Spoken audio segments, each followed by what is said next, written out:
ஒரு சிறிய கிராமத்தில் ஒரு விவசாயி தனது குடும்பத்தின் கனவாக வாழை நட்டார்.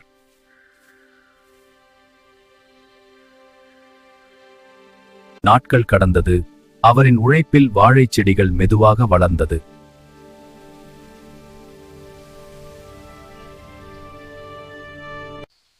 அந்த பயிரை நம்பி அவர் பல கனவுகள் கண்டார்.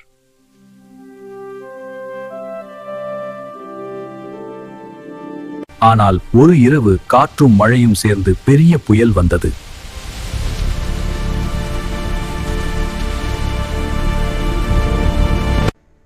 ஒரே இரவில் அவரின் எல்லா உழைப்பும் தரையில் விழுந்தது.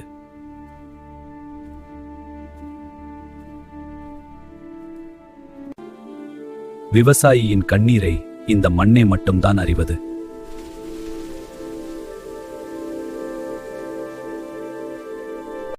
ஆனால் மறுநாள் காலை அதே விவசாயி மீண்டும் ஒரு செடி நட்டார். ஏனெனில் விவசாயி ஒருபோதும் தோற்க மாட்டார். விவசாயி தோற்க மாட்டார். ஆனா இந்த தடையை கடந்து ஜெயிப்பாரா? உங்கள் கருத்தை கமெண்டில் சொல்லுங்கள்.